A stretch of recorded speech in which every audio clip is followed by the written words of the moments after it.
옆 사람과 인사하진 않겠습니다. 그러실 것 같았어요. 얼마 전에 민족 대이동의 명절이었던 설이 한 달 전쯤이었죠. 3, 4주 전 된 것 같은데요. 차를 타고 자동차 전용도로를 가다 보면요, 이런 일이 있을 때가 있습니다. 내가 오른쪽으로 옮기면 내 길만 막혀요. 양쪽은 잘 가는데, 그죠? 다시 왼쪽으로 옮기면 또 내 길만 막힙니다. 이상하죠?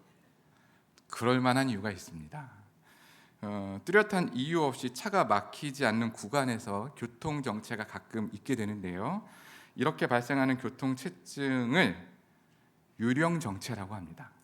그러니까, 특별한 이유는 모르는데 이 유령 정체는 이 교통 체증의 한 20% 정도를 차지할 만큼 자주 일어나는 일이라는 거예요. 그래서 따져봤더니 어떻게 됐나 살펴봤더니 누군가 하나가 놀라서 브레이크를 밟은 겁니다. 그 정속으로 가던 모든 차들이 착착착착착착 하면서 저 뒤에서는 큰일이 나는 거죠. 그렇죠? 이런 걸 나비 효과라는 말로 쓰기도 합니다. 남반구의 나비의 날갯짓이 북반구의 태풍을 일으킨다. 미세한 날갯짓의 변화, 작은 차이, 사소한 사건이 추후에 예상하지 못하는 엄청난 결과와 파장을 이어지게 만드는데 이런 현상 나비 효과라고 하죠. 또 살다 보면 전혀 인과가 없는, 왜 그런지 모를 것 같은 상황인데 벌어지는 일들이 있습니다. 과학에서는 이걸 혼돈 이론이라고 하는데요.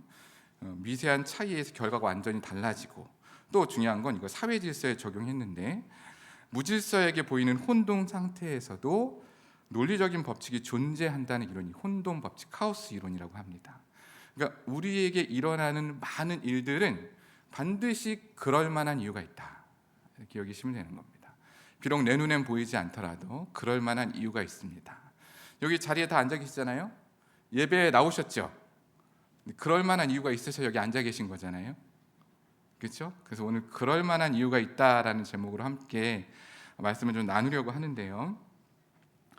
고민이 큰 설교 본문이었습니다. 이사야는 계속되는 심판과 계속되는 징계와 그리고 또 회복을 약속하는 말씀이 반복되죠. 오늘 29장도 그렇게 시작합니다. 슬프다 아리엘이여, 이렇게 시작하는데 보통 이렇게 슬프다라는 말을 다 깔아놓고 아리엘이여 아리엘 이름을 두 번 불렀어요. 지명이지만 그럼 이제 뭔가 이렇게 심상치 않은 슬픈 얘기 할 때인 거잖아요. 그래서 이 말씀의 배경을 좀 설명드려야 할 것 같아서 잠깐 설명드리겠습니다. 제가 전직 구약개론 강사거든요. 이사야가 활동하던 시기는 요담, 아하스, 히스기야 이 세 개의 왕이 걸쳐 있는데요. 주전 8세기 정도 되는 시간입니다. 주전 8세기 때 같이 활동하던 선지자는 그 이사야와 남유다의 미가가 있었고요. 북이스라엘은 아모스하고 호세아가 이때 활동하던 선지자입니다. 이 선지자가 생각보다 많이 활동하잖아요. 그만큼 할 말이 많은 시대였던 거예요. 왜냐? 이 북이스라엘과 남유다를 갈린 이 지금 정세가 이제 몇 년 흘렀잖아요. 100년 넘게 흘렀으니까. 근데 어떤 일이 벌어지냐면 북쪽의 신흥 강대국인 신아수르가 이렇게 발흥하기 시작했고요. 남쪽에 대대로 강대국이었던 애굽이 있었어요. 근데 애굽이 새로 강성한 아수르에 대한 견제가 필요하겠죠. 그러니 국제적 긴장 관계가 막 있는 거예요. 그러면 가운데 낀 나라인 남유다와 북이스라엘 사이에서 이제 누구가 내 편이 될 것이냐가 중요하잖아요. 그러니까 이런 긴장 관계 속에서 뭐가 잘 이루어지냐면 교역이 잘 이루어지고 경제적으로 안정적인 때가 이루어집니다. 여러분, 우리가 대부분 잘 알고 있는 사실 있죠. 등 따시고 배부르면 일어나는 일이 뭐예요? 죄 짓는 거예요. 등 따시고 배부른 시절이 바로 이 이사야가 활동했던 시절입니다. 그리고 이 시절에 왕이 히스기야였어요. 오늘 29장 본문의 내용은요, 나중에 이사야 36장 7장쯤 가면 산헤립이라는 아수르의 왕이 침공해가지고 예루살렘 성을 에워싸거든요. 그러다가 하룻밤 만에 모두 다 전멸하고 물러가는 사건을 미리 예언하는 장면이에요. 그러니까 지금 히스기야는 이스라엘의 몇 안 되는 성군이고 좋은 왕이잖아요. 그죠? 그럼 히스기야 때 경제적으로 안정됐고 나라에 힘도 있었으면 이때 너희는 심판받을 거야. 망할 거야라고 얘기하는 선지자의 말을 들을 수 있을까요? 아니면 눈에 보이는 이 평화롭고 안정적인 상황을 받아들이는 게 쉬울까요? 망한다, 심판이란 말씀보다는 눈에 보이는 안정과 번영을 찾는 게 오히려 더 쉽겠죠. 마찬가지입니다. 사람은 눈에 보이는 현상을 따르게 되어 있어요. 왜냐? 아담이 그랬거든요. 아담이 선악을 알게 하는 나무의 열매를 먹으면 죽는다는 하나님의 말씀은 알고 있었지만 하와가 먹고 죽지 않은 걸 보았죠. 그리고 먹습니다. 아담이 한 행동은요, 이런 의미예요. 말씀하신 하나님을 버리고 눈에 보이는 현상을 따른 겁니다. 그러니까 사단은 결국 우리에게 눈에 보이는 현상을 가지고 계속 유혹할 거예요.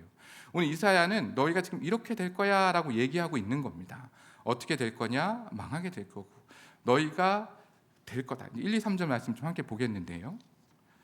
자, 1, 2, 3절 말씀을 제가 함께 읽겠습니다. 슬프다 아리엘이여 아리엘이여 다윗이 진친 성읍이여 해마다 절기가 도려오려니와 내가 아리엘을 괴롭게 하리니 그가 슬퍼하며 애곡하며 내게 아리엘과 같이 되리라.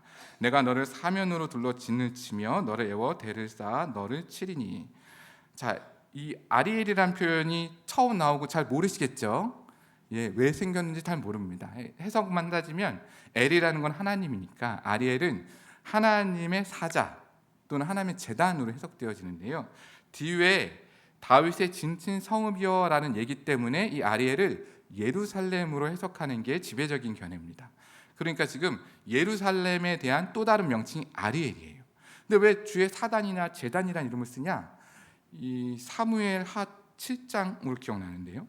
거기에 보면 다윗이 이제 등 따시고 베풀어오는 완전히 영화로운 때를 이루었어요. 주변 나를 다 평정하고 자기가 이 백향목으로만 궁에 딱 있을 때 궁에 앉아서 딱 쉬다 보니까 나는 너무 편안하게 쉬고 있는데 하나님의 괴는 장막에 있어 틀에 있다는 거예요. 그 너무 괴로워서 나단 선지자를 부릅니다. 그래서 얘기하는 거예요. 나는 너무 편한데 하나님은 이렇게 쉬실 성선이 없다 라고 탄식하니까 나단이 얘기해요. 그럼 하나님 마음에 합한 당신이 뜻대로 하십시오 라고 얘기하면서 하나님이 나단에게 얘기하는 겁니다.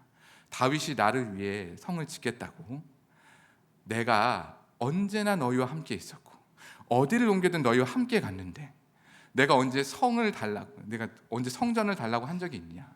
그럼에도 불구하고 다윗의 그 마음을 내가 좋게 여겨서 다윗을 영화롭게 하고 내 백성을 위하여 그곳에 성전을 짓게 하겠다라고 생긴 곳이 다윗의 성전입니다. 그렇게 해서 이제 성전이 생겨서 이 아리엘은 하나님이 함께 계시고 하나님의 임재를 상징하고 하나님 앞에 제단을 통해 내 모든 죄의 문제를 심판받고 다시금 하나님을 만나는 성소로 세워지는 거죠. 그래서 예루살렘이 특별한 의미는 그때부터 시작되는 겁니다. 그러면서 그 아리엘을 향해 슬프다. 그리고 주변 널 칠 거다. 그리고 너를 포위하고 친다. 이렇게 이제 심판을 얘기하고 시작하는 겁니다. 그러니까 하나님의 제단이 있는 예루살렘이 거룩한 곳인데 지금 심판에 놓여 있어요. 근데 이 심판의 주체가 누군지 아십니까? 2절에 보면 내가라고 얘기했어요. 하나님이 그의 백성 아브라함 이후로 약속의 백성으로 삼으신 그 민족을 향해 내가 너를 치겠다. 4절에 보면 너를 티끌처럼 여기겠다. 아주 하찮고 보잘것없게 만들겠다 라고 이야기하는 겁니다. 섬뜩하겠죠. 이게 별로 잘 실감이 안 오실 거예요. 그죠? 먼 나라 얘기고, 그죠? 먼 나라 얘기고 내 얘기 아니니까. 너 날 문득 와가지고 하나님 여러분한테 얘기하는 거예요. 기도하는데 너 가만 안 둘 거다. 섬뜩하겠죠? 가만 안 둘 거다 지금 이러고 있는 거예요. 이 사람들이 가만 안 둘 왜? 근데 또 하나님이 굉장히 또 특이한 건 5절부터 8절까지 보잖아요. 그럼 또 너를 친 그 아수르를 내가 또 치겠다 이렇게 얘기해요. 그러니까 하나님은 이방 민족인 아수르를 통해서 아리엘이라고 부르는 예루살렘을 심판할 건데 이 심판하는 그들을 하나님이 직접 치시는데 이 도구로 사용했던 아수르도 내가 가만두지는 않을 거야 라고 얘기하는 거예요. 그러면서 쭉 이제 회복에 대한 얘기가 뒷부분에 붙어 있거든요. 이런 생각이 들었어요. 어차피 구원하고 봐주실 거면 심판은 안 해도 되지 않을까요? 굳이 왜 하나님은 심판을 얘기하고 다시 회복을 약속해야 되는 걸까? 이게 잘 안 풀렸어요. 굳이 왜 그렇게 해야 될까? 그러다가 말씀을 쭉 살펴봤더니 그럴 만한 이유가 있더라고요. 진짜 무서운 얘기는 여기부터인데요. 하나님이 내가 앗수르를 통해 너희를 칠 건데 너희는 그 일을 내가 하고 있는 걸 모를 거야 라고 얘기하는 거예요. 10절에 보면 대저 여호와께서 깊이 잠들게 하는 영을 너희에게 부어주사 너희의 눈을 감기셨으니 그가 선지자들과 너희 지도자인 선견자들을 덮으셨다. 그러면서 그들에게 이미 말씀이 선포돼서 구원의 말씀이 이렇게 주어져 있는데 글을 읽을 수 있는 사람들은 봉인이 되어서 못 읽는다고 할 거고, 12절에 글을 읽을 줄 아는 사람들은 글을 읽을 줄 모르는 사람은 내가 글을 몰라서 못 읽는다고 얘기하는 거예요. 하나님이 그들에게 미리 말씀하시고 약속하셨던 말씀이 하나님이 눈을 감기게 해서 보지 못하게 하고 듣지 못하게 했다는 거예요. 왜 그러셨을까요? 이 왜라는 질문이 중요했어요. 왜 하나님은 본인이 역사의 주관자가 되셔서 내가 선택한 민족을 향해 사랑과 은혜로 해도 모자랄 것 같이 그렇게 사랑스러운 존재를 향해 심판을 벌이고 네가 심판받는 이유는 모를 거야. 근데 그걸 내가 하고 있는 것도 너희는 절대 모를 거야 라고 하는 거예요. 왜 그러셨는가? 그 이유가 13절에 있습니다. 우리 13절 말씀을 함께 읽어볼게요. 시작. 주께서 이르시되 이 백성이 입으로는 나를 가까이하며 입술로는 나를 공경하나 그들의 마음은 내게서 멀리 떠났나니 그들이 나를 경외함은 사람의 계명으로 가르침을 받았을 뿐이라. 많이 듣던 말씀이시죠? 해마다 한 번쯤은 이 말씀으로 혼쭐 나시잖아요. 입술로는 공경하나 마음으로는 내게 멀어졌다. 예수님께서 마가복음 7장에 이 말씀을 가지고 혼내는 장면이 있습니다. 마가복음 7장 6절로 8절인데요. 함께 좀 읽어보겠습니다. 이르시되 이사야가 너희 외식하는 자에 대하여 잘 예언하였도다. 입술로는 나를 공경하되 마음은 내게서 멀도다. 사람의 계명으로 교훈을 삼아 가르치니 나를 헛되이 경배하는도다 하였느니라. 너희가 하나님의 계명은 버리고 사람의 전통을 지키느니라.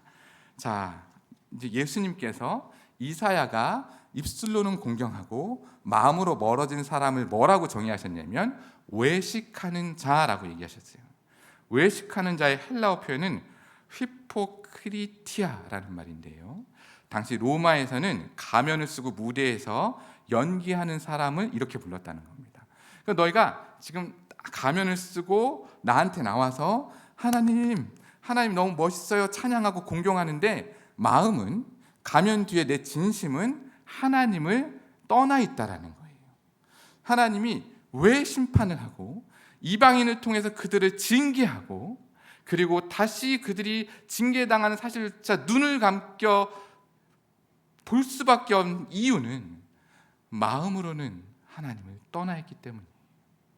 여러분, 마음으로 하나님을 떠나서 그들이 공경하는 것은 사람의 계명을 따름이라는 거예요. 이 사람의 계명이라는 걸 좀 잘 해석해야 될 것 같은데요. 이 히브리어로 이 사람의 계명에 해당하는 표현이 미시나라고 하는데 본래 뜻은 반복하다는 뜻이에요. 근데 유대인들의 교육이 반복해서 가르치는 거거든요. 그래서 이 미시나라는 단어를 반복하다라는 뜻과 함께 연구하다, 공부하다라는 말로 쓰여요. 그러니까 이 말을 잘 들어보면 하나님의 계명을 잘 지키기 위해 반복해서 우리가 지키고 가르쳐야 될 내용을 미시나 해서 사람의 계명이라고 부르는 거예요. 근데 이 미시나의 양이 얼마나 많으냐면요. 정결 예식에 대한 이 미시나, 이 규례들이거든요. 이거 하지 말고 이거 하지 말고 이거 하지 말고 이렇게 해야 되라는 것들을 쫙 정리해봤더니 구약 성경만큼 정결 의식에 대한 미시나가 많다는 거예요. 그러니까 이걸 이제 율법으로 내려오는 거겠죠. 여러분 그거 다 지킬 수 있겠습니까? 없어요. 불가능하죠. 이 불가능한 걸 왜 하라는지 모르겠는데 중요한 건 사람들이 눈에 보이는 하나님 아니잖아요. 그러니 눈에 보이는 규례를 따름으로 내가 하나님을 향한 체면치레하고 있다. 내가 하나님을 믿고 있다고 얘기하는 거예요. 여러분, 사람의 계명만 따르고 마음으로 하나님께 멀어졌다는 얘기는 나는 지금 예배의 자리에 나와 있고 기도하고 찬양하고 헌금도 하고 그리고 삶의 자리에 헌신과 봉사도 하지만 진심으로 하나님을 따르는 게 아닐 수 있다라고 지금 지적하는 거예요. 그걸 외식하는 자라고 얘기하는 겁니다. 하나님이 그럴 수밖에 없는 이유는 너희들이 지금 마음으로 내게 멀어졌다 얘기하는 거예요. 그 1절 말씀 잘 떠올려 보세요. 절기마다 괴로워한다 이렇게 나와요. 아리엘이여 다윗인 성읍이여 하면서 절기가 돌아오는데 그때마다 너희를 괴롭게 할 거다. 여러분, 절기는 뭐냐면 이런 거예요. 초막절, 무슨 유월절, 무교절 이런 절기거든요. 절기를 왜 만들었을까요? 하나님을 기억하라고 만든 거잖아요. 출애굽의 사건을 통해 이스라엘 백성은 하나님의 살아계심을 40년 동안 몸소 겪었어요. 보십시오. 죄인 되었고 노예되었던 그들의 무리가 하나님의 전적인 은혜로 말미암아 홍해를 건넜어요. 지금 내가 홍해를 건넜고 그 1세대가 다음 세대한테 얘기하는 거죠. 우리 하나님 이런 하나님이야. 40년 동안 광야 가운데 불기둥과 구름기둥 만나와 메추라기 통해 먹이고 입히고 인도하였던 그 하나님의 출애굽의 이야기를 믿음으로 지키라고 기억하라고 주신 게 절기예요. 절기마다 그들이 다윗의 성읍 즉 아리엘에 와서 하나님을 찾고 구하는데 그건 나를 공경해서 하는 게 아니라 그냥 사람의 계명을 따라 그런 신용을 하고 있다는 거예요. 그러니까 지금 이들의 마음의 중심에 뭐가 있냐면 하나님이 아니고 절기를 따라 내가 신앙생활을 하고 있으니 이 제의적인 행동을 통해 나는 거룩하다라고 착각하고 있는 겁니다. 그런 사람일 수 있다는 거예요. 우리가 교회에도 그런 사람이 굉장히 많습니다. 이런 거예요. 여기 있는 분들 아니라고 생각하고 또 얘기하는 거예요. 아니시니까 얘기하는 거예요. 한 분도 시험 드시면 안 돼요. 교회 오면 예배 오면 그래 예배 딱 나오면 앉죠. 일단 누가 안 시켜도 다 기도 시작합니다. 그렇죠? 앉아서 뭐라고 기도하는지 모르겠는데 기도 딱 해요. 그리고 아멘 해요. 근데 또 누가 또 아는 척을 해요. 눈 딱 뜨고 일어납니다. 그러면서 이렇게 또 이런 얘기해요. 찬송하고 기도하고 거룩하게 그 예식을 다 따라요. 헌금도 하고 예전에 그 헌금 얼마나 열심히 하셨어요. 그 새 돈 바꿔가지고 이렇게 새 돈을 못 바꾸면 다리미로 이렇게 문신을 넣어가지고 이렇게 딱 꽂아가지고 이거 안 하시잖아요. 지금 계좌이체 하시죠. 이렇게 해서 막 준비하고 했던 이 모든 행동에 그 마음의 중심을 하나님을 향한 그 하나님의 그 고마움과 감사함 어떠함이 있냐는 거예요. 그러면서 그들이 그렇게 얘기하는 거죠. 나는 하나님을 믿고 따르고 있어요. 그러니 나는 성경 공부도 하고 필사도 하고 내가 1년에 성경 몇 번 읽는지 아세요? 그래서 성경을 다독하는 걸 자랑하고 필사하고 그리고 성경 공부 내가 안 한 게 없어요. 그러면서 자기가 했던 모든 이력이 신앙생활에 필요합니다. 꼭 필요해요. 하시면 좋습니다. 근데 이것만 하고 중심에 하나님이 없다면 어떤 일이 벌어진 줄 아세요? 이 행동이 내 믿음인 줄 착각해요.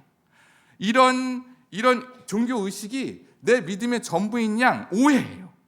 그분들은 예수님을 알지 못해요. 하나님과 가까이 하잖아요. 그럼 두 가지 마음으로 살게 돼 있어요.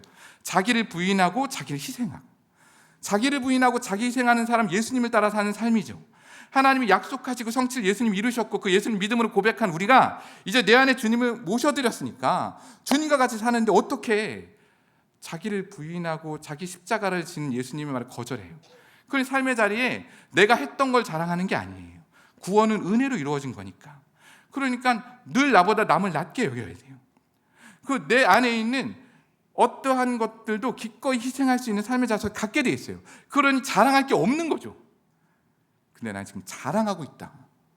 그러면 제의적 행동에 빠져서 마음은 하나님께 멀어진 내 일면이 드러난 걸 수도 있습니다. 제가 자유롭진 않아요. 하나님이 이렇게 우리를 안타깝게 여기셔서 하는 얘기예요. 너희들이 지금 마음으로는 하나님과 멀어져 있다. 멀어져 있으니까 지금 사회가 이 모양인 거죠. 멀어져 있으니까 선택을 강요하는 걸 자꾸 교회에 요구하잖아요. 이것이 옳으냐, 이것이 옳은가.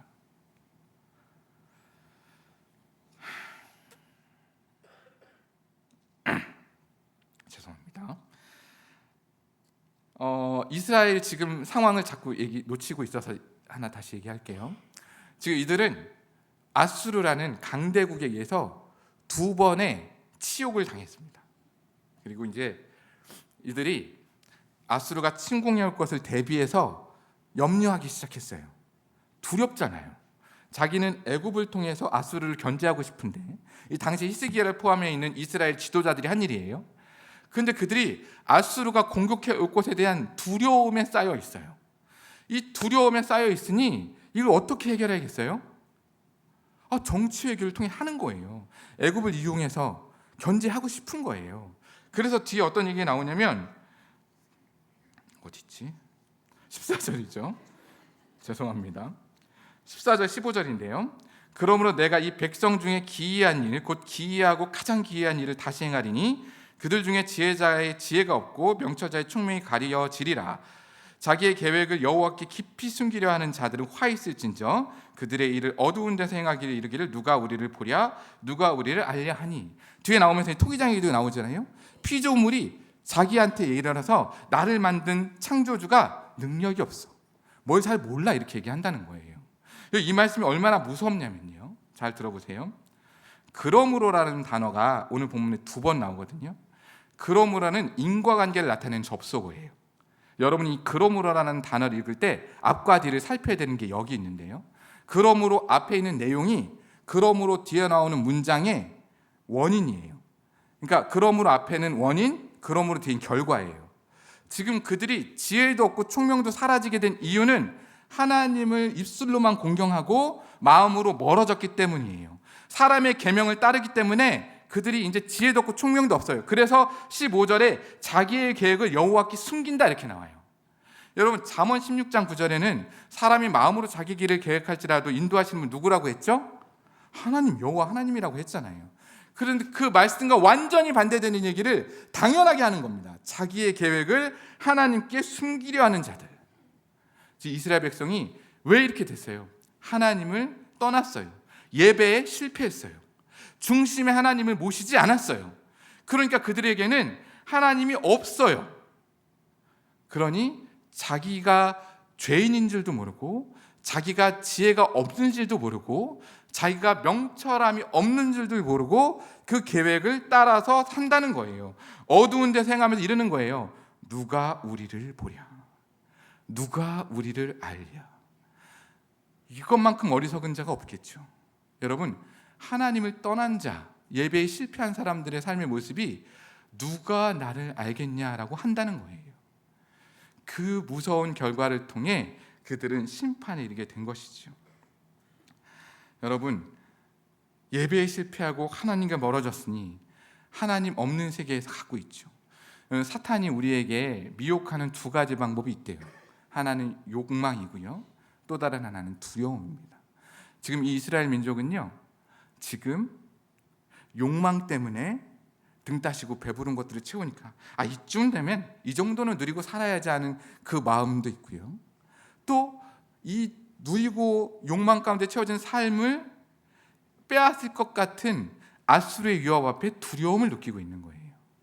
여러분, 우리도 마찬가지 아니에요? 장차 올 미래를 향한 이 불확실성 때문에 생기는 두려운 마음이 하나님을 향한 예배를 실패로 이끄는 사탄의 미혹일 수 있습니다. 그러니 기억하셨으면 좋겠습니다.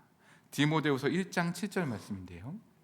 하나님이 우리에게 주시는 것은 두려워하는 마음이 아니요 오직 능력과 사랑과 근신하는 마음이니. 그러니 하나님과 함께 있으면 두려워하는 마음이 없겠죠. 예배에 성공했다면 두려워하는 마음은 없겠죠. 그러니 여러분, 기억하셔야 됩니다. 오늘 이사야의 말씀을 통해 우리가 기억해야 될 건 예배에 실패하는 것, 하나님의 제단에서 심판을 향한 두려움만 가지고 왜 심판이 일어나는지를 찾지 못하니, 이 어리석은 이스라엘의 모습을 통해 지금 내 삶을 돌이켜보고 진짜 내가 왜 이렇게 되는지를 살펴보라는 거예요. 여러분, 나의 예배가 하나님 앞에서 진심으로 드리는 예배인가? 내가 예배를 통해 말씀하시는 그 하나님을 만나서 하나님이 하시는 말씀을 따라 이 땅의 삶의 모든 과정에 그 말씀을 따라 인도함을 받겠다는 고백으로 사는 그 결단이 있는 예배의 시간인가를 스스로 돌이켜보라는 거예요. 그렇게 돌이켜봤으면 좋겠습니다. 오늘 예배에 성공한 여러분 되시길 주의 이름으로 축원합니다. 그래서 나갈 때는 하나님이 주시는 기쁨과 즐거움이 있었으면 좋겠습니다. 그 기쁨과 즐거움에 대한 얘기가 17절부터 쭉 이어지는데요. 17절에 보면 오래지 아니하여라고 나와 있어요. 전 이 오래지 아니하여라는 단어가 굉장히 큰 은혜였습니다. 하나님께서 너희 심판 필요해, 징계 받을 거야. 그런데 오래지 않아 회복시킨다는 뜻이에요. 레바논이 밭이 되고 숲이 될 거다. 내가 얼마 안 지나면 너희들 다시 그렇게 풍성한 결실의 삶으로 인도할 거야 라고 약속하시는 거예요. 그리고 18절 19절인데 이건 함께 좀 읽도록 하겠습니다. 시작. 그날에 못 듣는 사람이 책의 말을 들을 것이며 어둡고 캄캄한 데에서 맹인의 눈이 볼 것이며 겸손한 자에게 여호와로 말미암아 기쁨이 더하겠고 사람 중 가난한 자가 이스라엘의 거룩한 시로 말미암아 즐거워하리로다. 여러분, 아까 뭐라고 했냐면 앞에 부분에요. 예배에 실패하고 하나님과 마음에서 멀어진 사람들은 듣지도 못하고 읽지도 못한다 얘기했어요. 근데 하나님이 오래지 않아 내가 다시금 그 일을 하게 할 거야. 너희가 책의 말을 듣게 될 거고 보게 될 거다 약속하시는 겁니다. 그러면서 두 가지를 기억하셔야 되는데요. 그렇게 듣고 보는 사람들의 태도는 두 가지로 나타나는데 첫째는 겸손한 자의 모습을 갖게 되는 거고요. 두 번째는 가난한 자의 모습을 띠게 된다는 거예요. 이 두 개의 문장이 동일하게 이루어져 있어요. 겸손한 자는 여호와로 말미암아 기쁨이 더하겠고 가난한 자가 이스라엘 거룩한 이로 말미암아 즐거워하리로다. 이게 대꾸로 이루는 문장이거든요. 한 문장 같지만 그러니까 이 말은 같은 뜻이에요. 하나님으로 말미암아 겸손한 사람에게는 기쁨을 더하게 해줄 것이고 가난한 사람에게는 즐거움을 느끼게 할 거라는 거예요.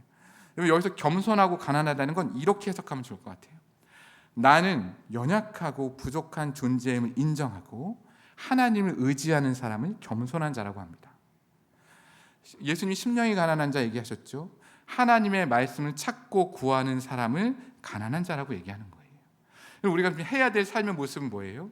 나의 연약함을 인정하고 하나님을 찾고 구하고 하나님만 의지하는 사람에게 기쁨과 즐거움이 약속되어 있다는 거예요. 그래서 그러므로 하면서 이제 22절에 아브라함을 구속하신 여호와께서 이렇게 나오죠.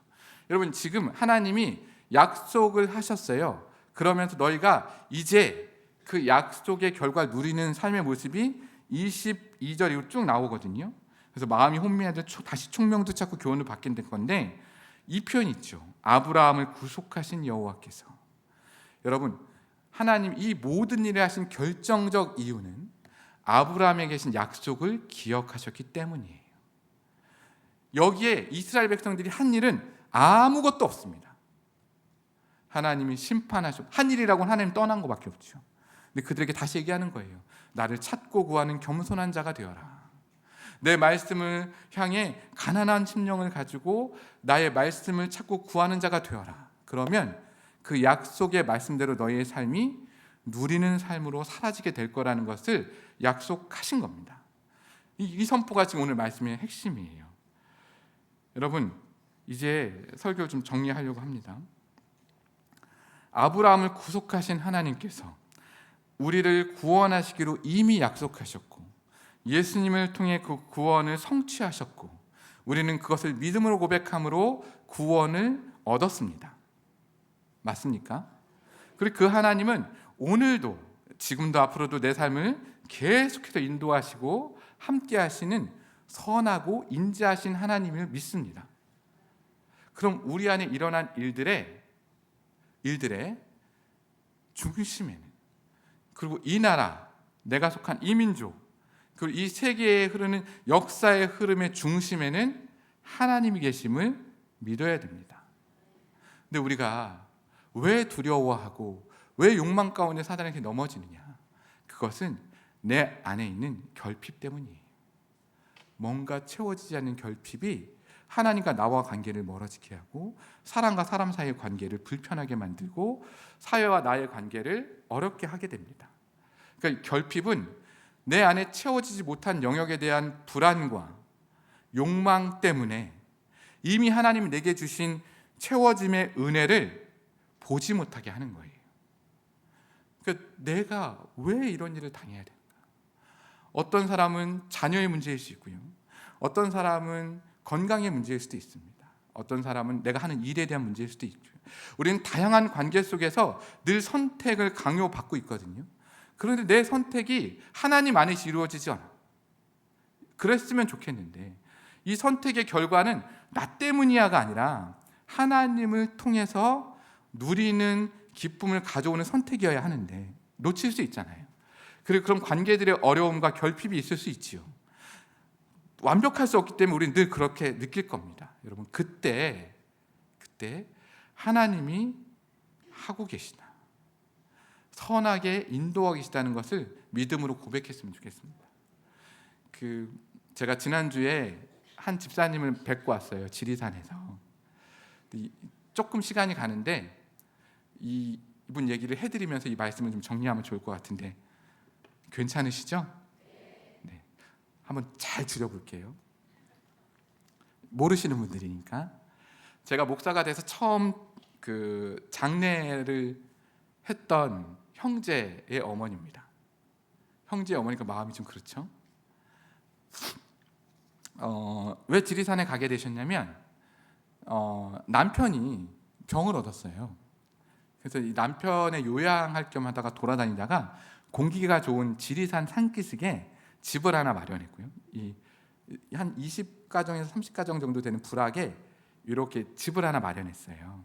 그 남편하고 요양하러 내려갔는데 남편이 갑자기 운전하다 심근색으로 돌아가셨어요. 병 때문에 갔는데 뜻밖의 죽음을 맞이하셨어요. 근데 그 사실을 아들이 못 받아들인 거예요. 그 아들이 공황장애가 왔어요.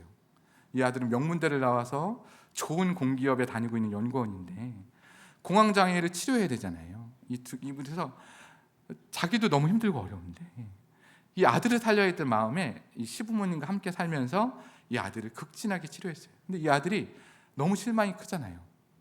아버지가 갑자기 돌아가셨어요. 그걸 자기가 눈으로 봤어요. 그래서 이 아들이 하나님을 떠난 거예요. 공황장애도 치료하고 하나님께 돌아오기를 간절히 기도했어요. 그래서 이렇게 시부모님 댁 다니면서 저에게 오게 되셨거든요. 그래서 결국에는 이 소원하고 원하는 대로 이 아들이 공황장애도 극복하고 다시 회사도 나가고 그리고 이 VIP 새생명 축제에 와서 나 하나님께 돌아왔다고 너무 기쁘게 저랑 인사했어요.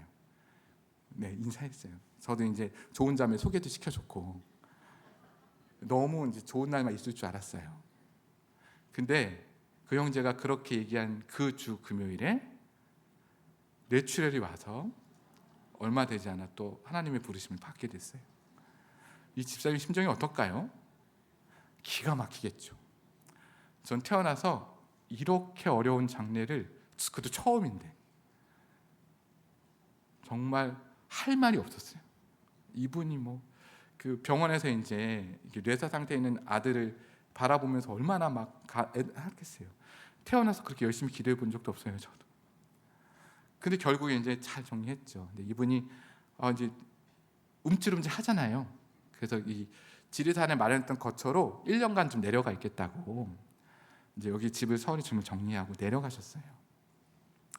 참담한 마음에 가족은 다 없고 과부가 된 그 집사님 혼자 가는 거잖아요.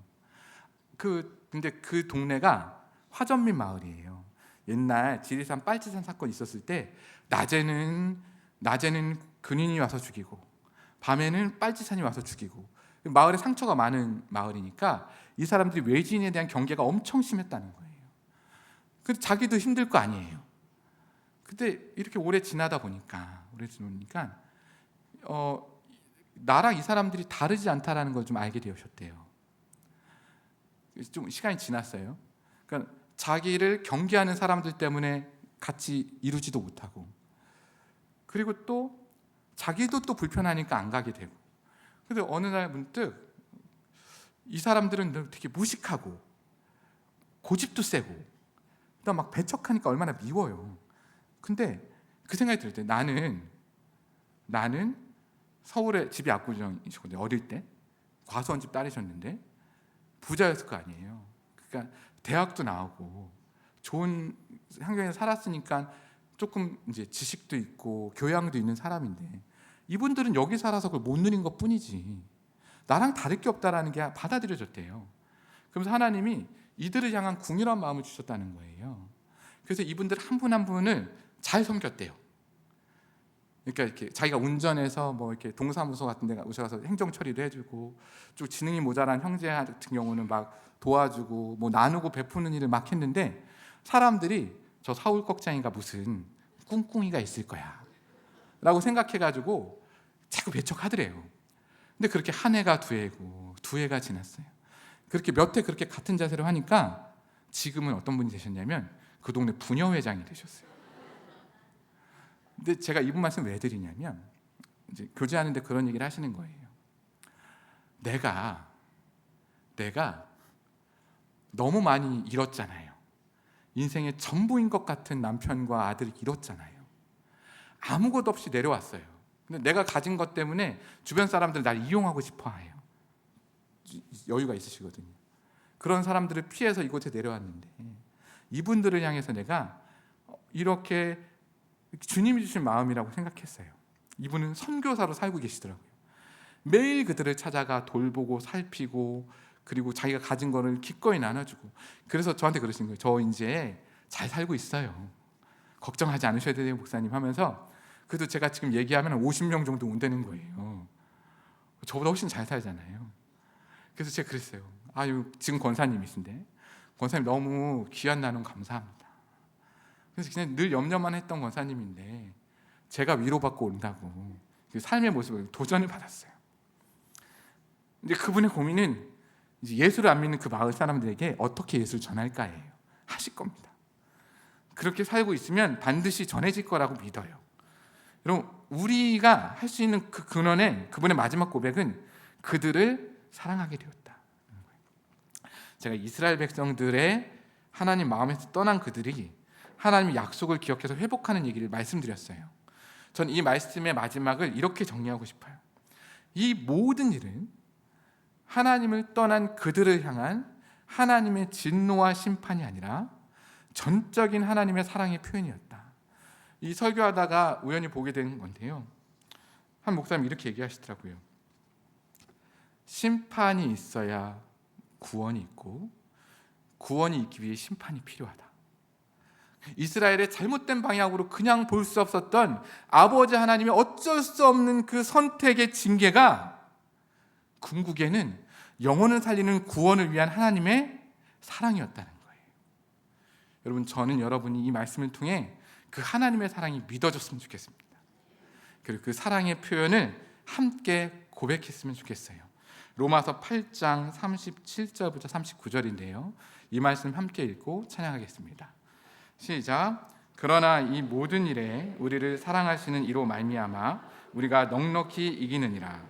내가 확신하노니 사망이나 생명이나 전사들이나 권세자들이나 현재일이나 장래일이나 능력이나 높음이나 기품이나 다른 어떤 피조물이라도 우리를 우리 주 예수 그리스도 예수 안에 있는 하나님의 사랑에서 끊을 수 없으리로다.